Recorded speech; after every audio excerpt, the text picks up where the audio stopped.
Estudiando para compartir, este es el espacio de estudio y de análisis de la lección de la escuela sabática, en esta ocasión lección número 11. Bienvenidos a este estudio.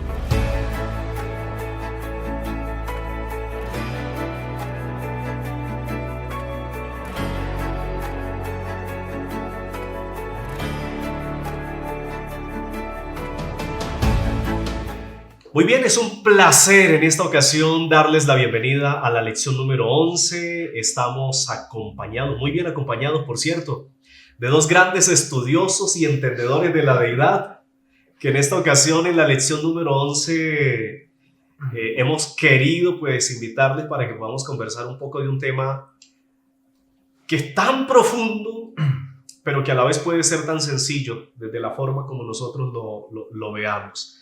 Así que quiero darle la bienvenida aquí a mi derecha al pastor Johnny Reynolds desde el distrito Tierra Linda. Pastor, bienvenido, gracias por estar aquí. Muchísimas gracias, mi pastor. Un saludo a cada uno de ustedes, que el Señor les bendiga grandemente.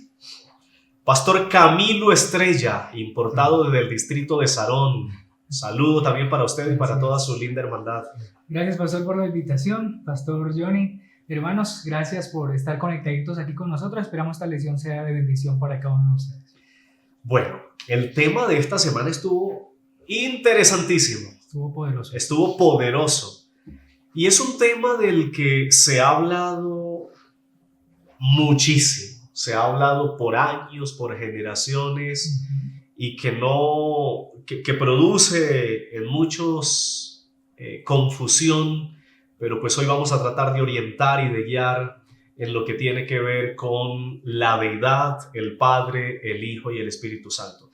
Pero antes, yo quisiera preguntarles, antes de que entremos de lleno en este tema, para no perder la costumbre, Camilo, ¿cuál es el consejo que usted quisiera darle a los maestros? Lo que considera usted que puede llegar a ser una equivocación al momento de desarrollar el repaso de lección, y lo que también puede evaluar como un acierto. Ok, yo en primer lugar quisiera que un error o una equivocación podría ser no escuchar y no conocer a sus estudiantes. Creo que es muy necesario escucharlos y conocer no solamente si estudiaron la lección, sino que también cómo está su vida espiritual y demás, sus necesidades, porque si ustedes notan, siempre hay como un grupito pequeño allí. Y creo que es bueno escucharlos y atender también sus necesidades, no solamente de repente de la lección o espiritual, sino ir más allá.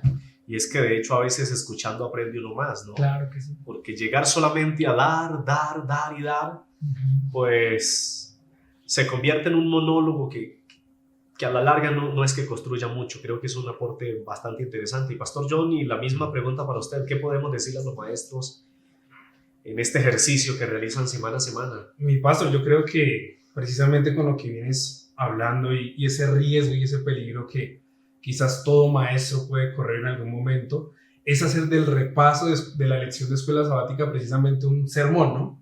Donde solamente el maestro sea quien opine, solamente sea quien exponga, y donde los estudiantes, por así decirlo de alguna manera, ocupen un segundo plano. Yo creo que ese es un riesgo que todos podemos llegar a cometer y que debemos evitar con la ayuda de Dios. Y algo muy asertivo es que el maestro de repaso de lección de escuela sabática es un moderador. El trabajo más importante, como lo decía mi compañero Camilo, es buscar la manera de que todas las personas puedan aportar de tal manera que incluso el que no estudió la lección al final del repaso tenga claro qué fue lo que habló la escuela sabática. Bueno, apreciados maestros, aquí hay consejos, hay orientaciones, así que por favor atendamos a cada una de estas orientaciones que sin duda alguna nos van a ayudar a hacer un repaso de lección mucho más rico, más fluido. Y bueno, sin más, entremos en materia. Yo he dicho siempre algo y se lo digo también a nuestros maestros y a todos los oyentes, a todos a quienes llegue este mensaje. Hablar de Dios y hablar de la deidad nunca ha sido fácil ni sencillo. ¿Cómo podría la mente humana comprender la naturaleza de un Dios infinito y grande? ¿Cómo podríamos nosotros, siendo humanos, explicar la grandeza de nuestro Creador? Con eso en mente, es decir, conociendo de que tenemos una mente finita y que el conocimiento que tenemos de Dios pues es así de chiquitico, pues vamos a tratar de hablar de la deidad, del Padre, del Hijo y del Espíritu Santo desde lo que Dios nos ha mostrado en su palabra. Por eso vamos a iniciar qué nos dice Juan en relación con la deidad. Y quisiera iniciar con Camilo. ¿Cómo entendemos este tema de la deidad desde lo que la lección nos planteaba esta semana? Y si tal vez es posible entenderlo, podemos nosotros explicarlo. Así que, bueno, es la misma pregunta para los dos, pero quiero iniciar con Camilo. Ok, bueno, pastor. Como usted lo mencionaba, de nuestra mente tan finita, a veces tiende a ser un poco complejo llegar a explicar quién es la deidad. Sin embargo, para beneficio de quienes nos escuchan, creo que un concepto muy general podríamos decir lo siguiente, que es un Dios único que se manifiesta en tres personas: Dios Padre, Dios Hijo y Dios Espíritu Santo. De hecho, mientras estudiaba la lección me encontré con un pasaje en Consejos para la Iglesia de Ellen White que dice lo siguiente: en la divinidad no hay división, es lo que dice ella, sino una perfecta unidad, número 1, en pensamiento, número 2, en propósito y número 3, en acción. Es decir, a pesar de que son tres personas, no es que cada una actúa de forma independiente, va cada quien por su lado, sino que las tres están unidas. Podemos mencionar nuevamente los aspectos en los que están unidos. Unida en pensamiento, unida en propósito y unida en acción. Perfecto. ¿Cómo vio usted el tema esta semana, pastor, en relación con la deidad? ¿Qué más podemos aportar? Yo creo que, como lo ha mencionado el pastor Camilo, siempre que vayamos a aprender de Dios, tenemos que ser conscientes de una realidad. Nosotros no podemos estudiar a Dios. Nosotros aprendemos de Dios lo que Él en su gracia nos ha dado a conocer. Ese es un punto de partida muy importante. A veces creemos que teología es el estudio de Dios, pero un ser finito no puede estudiar un ser infinito. Exacto. Así que nosotros estudiamos lo que Dios mismo nos dio a conocer de quién es Él. Y yo creo que la fuente más segura es la palabra de Dios. Porque podemos tener diferentes argumentos lógicos basados en diferentes áreas del conocimiento, pero quizás la fuente más segura, la fuente más segura siempre va a ser la palabra de Dios.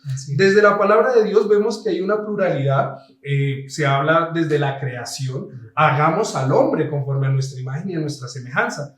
Vemos tanto en el transcurso del Antiguo como en el Nuevo Testamento que esta pluralidad se va desarrollando a tal punto que en el Nuevo Testamento conocemos la persona del Padre, del Hijo y del Espíritu Santo. No quiere decir que en el Antiguo Testamento no estaba, solo que quizás no estaba lo suficientemente claro y en el Nuevo Testamento se da más claridad al respecto.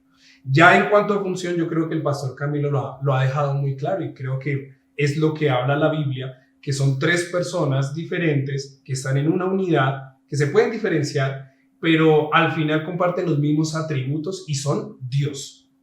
Correcto.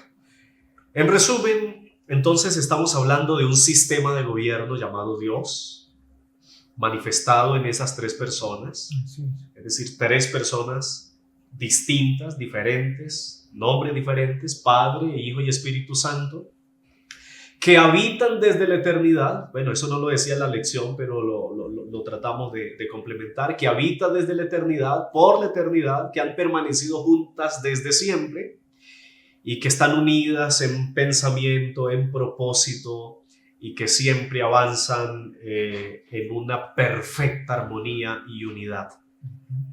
Con esto en mente, entonces vamos a mirar cómo Juan los presenta a los tres de forma independiente, de forma separada.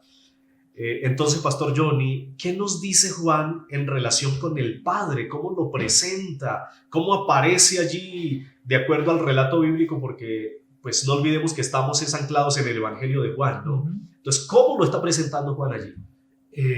Mi apreciado pastor, según lo que veíamos en la lección, tomando como base el libro de Juan hace algunas apreciaciones acerca de quién es el Padre, y una de ellas, la primera que hace, está precisamente en Juan capítulo 3, versículo 16. porque de tal manera amó Dios al mundo que ha dado a su Hijo unigénito, para que todo aquel que en él crea no se pierda, mas tenga vida eterna. Entonces, la primera imagen que tenemos de Dios, del Padre, es un ser que ama. Es un ser que ama a sus hijos, es un ser que como padre provee. Todo padre provee a sus hijos de lo que necesitan. Juan está hablando de ese ser que provee, que ama. En segunda instancia, Juan capítulo 5, versículo 22, Juan menciona que todo el juicio le fue entregado al Hijo, perdón. ¿Qué quiere decir esto? Que el Padre a nadie juzga, sino que el juicio fue dado al Hijo. Se presenta entonces como un ser misericordioso. Quizás en el Antiguo Testamento tenemos una imagen un poco borrosa de quién es Dios. Un padre severo, duro. Y yo creo que a todos nos ha pasado que cuando leemos el Antiguo Testamento pareciera como que es un ser fuerte, como que no puedes hacer nada porque en cualquier momento puedes correr peligro. Pero precisamente Jesús vino a vindicar quién es Dios, a aclararnos quién es Él. Y en el libro de Juan se nos habla de un ser que ama, que es misericordioso y que quiere salvarnos. Yo creo que esas son las particularidades más importantes de lo que nos habla Juan respecto al Padre. Y una tercera instancia muy importante es que Juan nos hace la claridad que para poder conocer al Padre tenemos que aprender a conocer al Hijo. Porque el Hijo precisamente es quien nos enseña quién es realmente el Padre, esa imagen borrosa. Correcto. Y es que yo creo, Camilo, que cuando hablamos de las características o cualidades del Padre, estamos hablando sencillamente de las características de Dios, del Hijo, del Espíritu Santo, porque como lo dijimos hace un momento, no podemos separarnos, no podemos categorizarnos, decir, este es así, este es así, este es así, porque realmente los tres son uno y tienen las mismas características. Sin embargo, para efectos pues, del estudio y como estaba formulada la lección de esta semana, pues estuvimos revisando al Padre, al Hijo y al Espíritu Santo de una forma separada, independiente, sin que lo sean. Hemos visto entonces en relación con el Padre, pero ahora, ¿qué del Hijo, Camilo? ¿Qué podemos decir del Hijo también en la forma como Juan lo presenta en este marco? Bueno, a modo de introducción me gustaría mencionar, pastor, durante muchos años, en tiempos pasados, para muchos Jesús era un ser creado. Sí, Era un ser todavía creado. para algunos. Es ¿no? correcto, sí, para algunas denominaciones ellos creen que Jesús es un ser creado. Sin embargo, a través de la Biblia y algunas apartes de la lección, nosotros podemos ver que Jesús, sin duda alguna, número uno, pues ese es el Hijo de Dios, pero también es Dios. Jesús también es presentado como Dios. Entonces, Jesús no es un ser creado, antes bien también se presenta allí en la Biblia como el creador también, como el creador. Entonces, él también es, por eso es conocido como, cuando mencionamos a la deidad, hablamos de Dios Padre, Dios Hijo y Dios Espíritu Santo. Entonces, él es Dios y así lo presenta el escritor Juan. Entonces, de esa manera también podemos ver al Hijo Jesús. Perfecto. Entonces, estamos de acuerdo en que no, al hablar de Jesús no estamos hablando de un ser que inició alrededor del año 2000 solamente, del año, realmente es como el año 4 en el que nace, de acuerdo a algunos datos históricos. No es ahí donde inicia su historia, sino que venía desde la eternidad y va por la eternidad. Al hablar de Jesús, estamos hablando de Dios mismo. Solamente que fue necesario que Él se encarnara. Así es. ¿Pero por qué razón?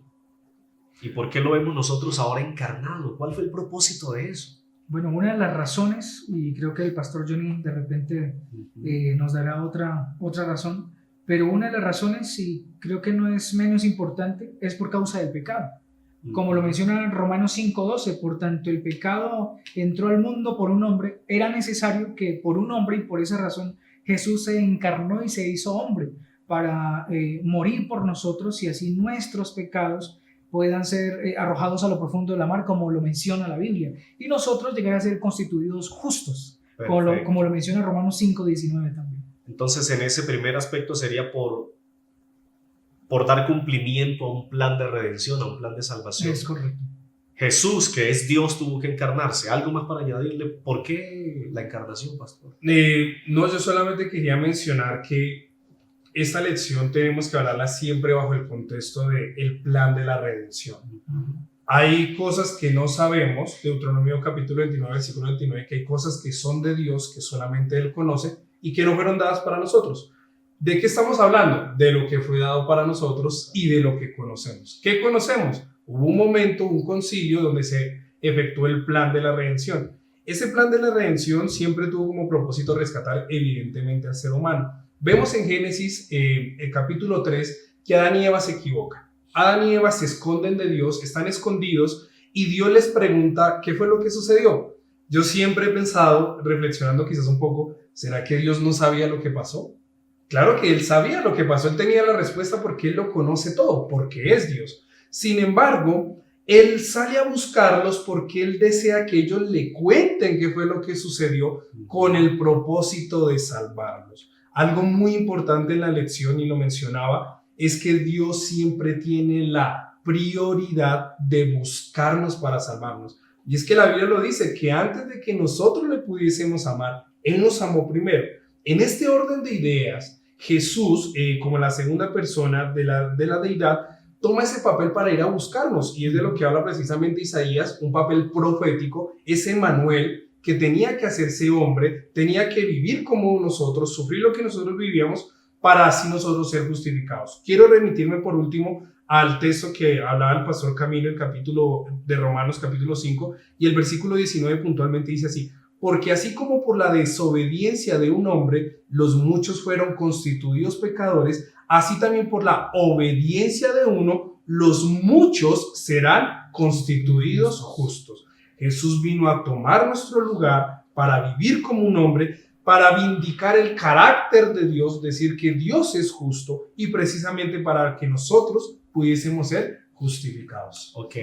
Además de lo que ustedes han mencionado en relación con el propósito de Jesús al venir a la tierra, hay algo que aparece mucho en Juan. De hecho, estaba revisando, hay 136 alusiones que va a hacer el autor Juan, con una palabrita allí en griego, y que tiene la connotación de revelar, de mostrar, de enseñar. Una de las funciones de Jesús también justamente fue mostrar al Padre, mostrar a Dios, mostrar la divinidad, la deidad. Y todo lo que Jesús va a hacer, todo lo que va a realizarse en su ministerio, también tenía como propósito enseñarle al ser humano quién era Dios, ¿no? Recordemos que el pecado había causado separación entre Dios y los hombres.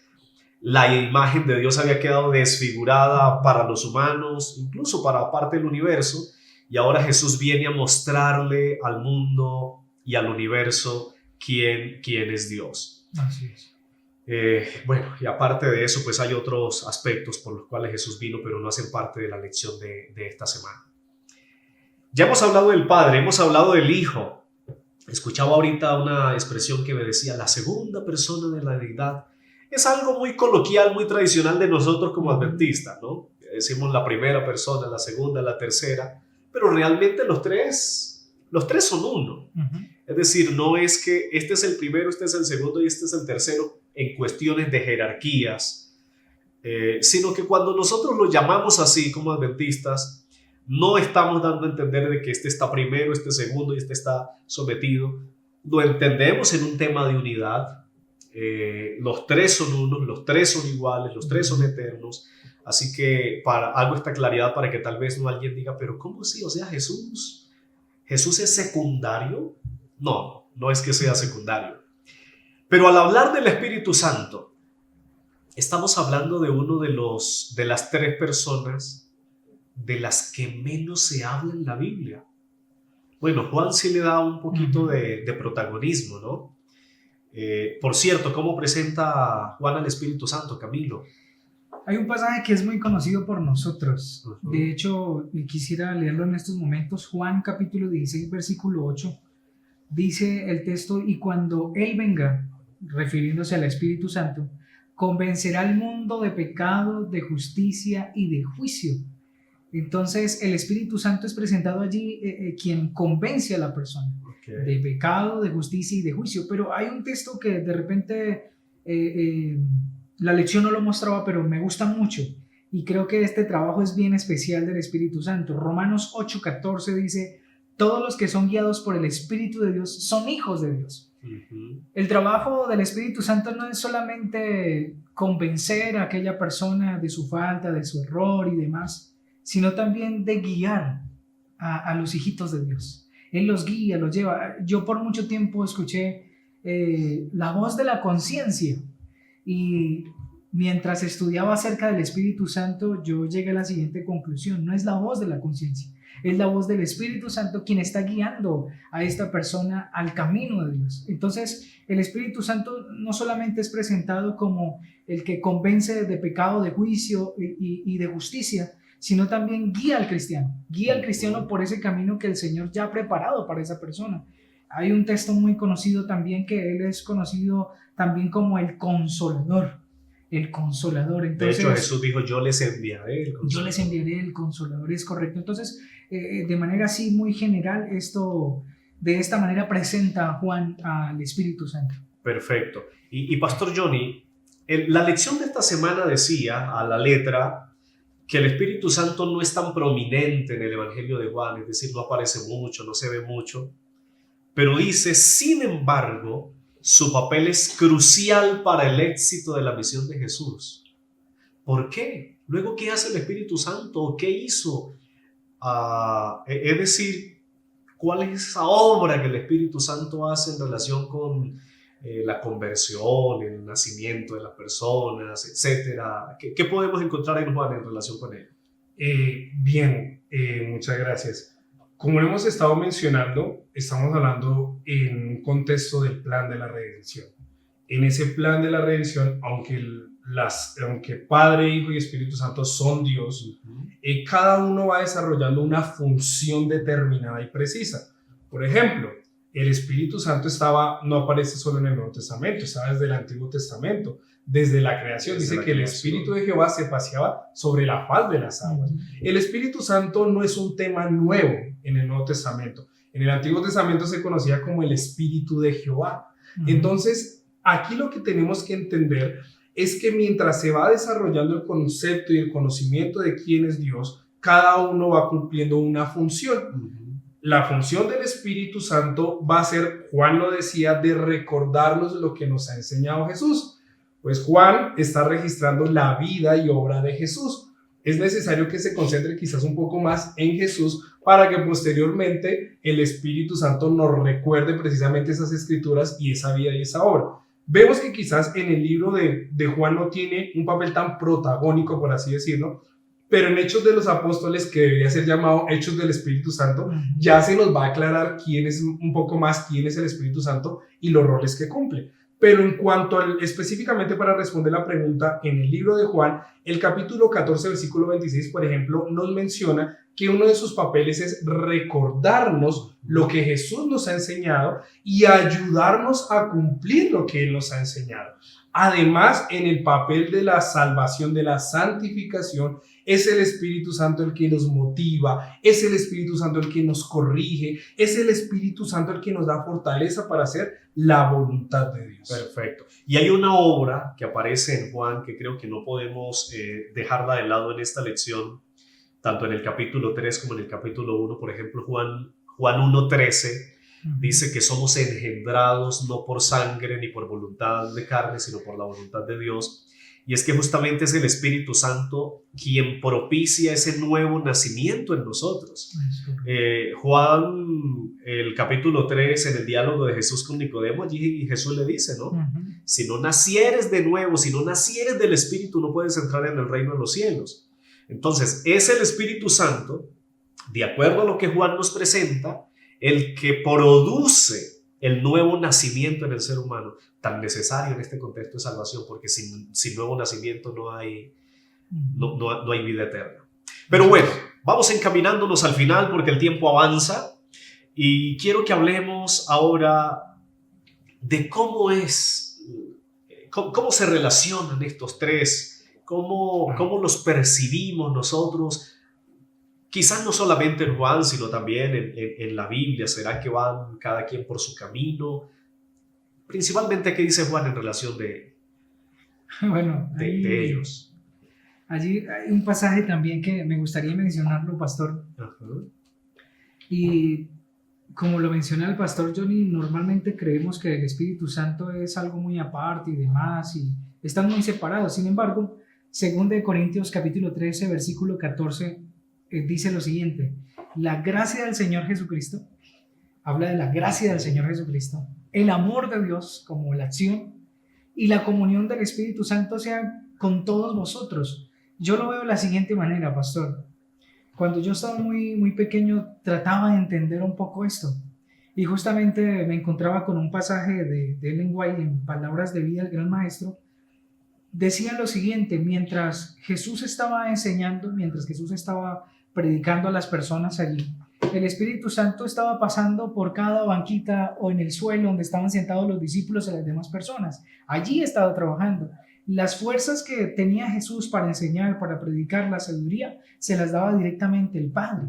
Es decir, allí vemos a las tres personas, cada uno tiene un rol, pero juntos forman una unidad en ese plan estratégico de salvación. Estaban allí trabajando en la misma labor. Entonces, en la acción estaban allí los tres. El Padre dándole sabiduría a su Hijo para enseñar, su Hijo enseñando acerca del Padre y demás, del amor del Padre, pero el Espíritu Santo estaba trabajando en cada corazón allí en ese momento. Entonces es especial, allí vimos la relación que tienen los tres. Siempre unidos, siempre juntos. De hecho, en el mismo bautismo de Jesús, en la muerte de Jesús, en la resurrección, bueno, en todos los escenarios siempre nos vemos unidos. Juntos. Y Pastor Johnny, ¿cómo podemos nosotros conocer al Padre? ¿Cómo podemos nosotros conocer al Espíritu Santo, conocer la deidad? ¿A través de qué método, de qué forma? Bien, yo no sé, mi querido pastor, no sé si alguien de los que nos está viendo tuvo la oportunidad de tener esas cámaras antiguas, ¿verdad? Uno antes tomaba la foto y había un rollo y uno tenía que esperar cierto tiempo, llevarlo para que el rollo se pudiera revelar, ¿verdad? Entonces, primero uno lo veía quizás en negativo, usted iba a ver y no podía ver mucho de lo que estaba. Entonces era necesario revelarlo para saber qué estaba en esa imagen. De la misma manera, nosotros para saber quién es Dios, quizás en el Antiguo Testamento no tenemos la misma claridad que tenemos hoy en día.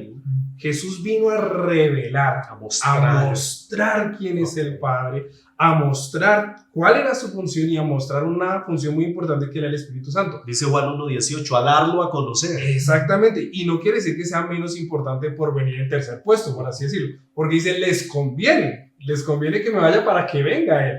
Entonces, en esa función de revelar, nosotros tenemos por lo menos tres maneras puntuales en las que podemos conocer a Dios. Salmo 19, versículo 1 dice que los cielos y la tierra cuentan la gloria de Dios y el firmamento anuncia las obras de sus manos. A través de la creación podemos saber y conocer quién es Dios, porque tuvo que haber un creador que hizo toda la belleza que nosotros vemos. Hebreos, el capítulo 1, versículo 12 nos habla que Dios, hablando en otro tiempo, utilizó a personas, a profetas, para escribir precisamente las escrituras. Y el mismo Hebreo, o sea, el segundo punto sería las escrituras, y el mismo Hebreos nos habla más adelante que a través del Hijo se nos ha dado a conocer más claramente quién es Dios. Y Juan, hay un versículo muy importante en el capítulo de Juan, y es que dice, en esto consiste la vida eterna, en que te conozcan a ti, el único Dios verdadero, y a Jesucristo tu Hijo, a quien has enviado. Perfecto.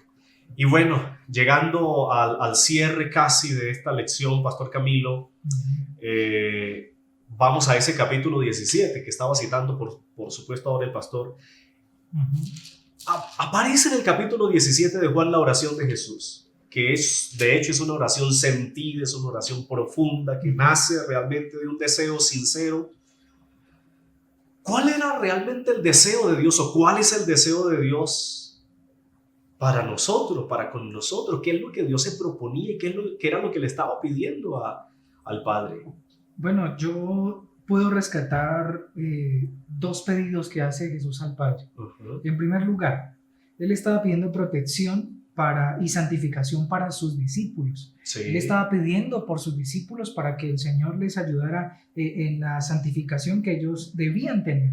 Número dos, unidad de los creyentes, y creo que ahí entramos nosotros. Él estaba pidiendo por la unidad y deseaba que nosotros estuviésemos unidos allí, también como lo está el Padre, el Hijo y el Espíritu Santo.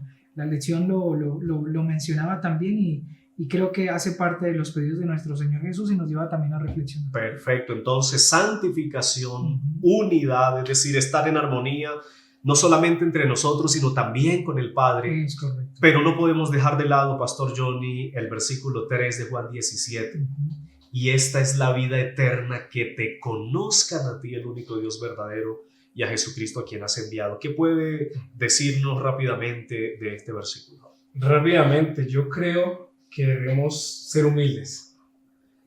Ser humildes en saber que no todos los aspectos de Dios los podemos conocer, porque Él es Dios. Pero aunque no podemos conocer todo acerca de la persona de Dios, de quién es Dios, sí podemos aprender y conocer lo que Él mismo nos ha dado a conocer de su persona.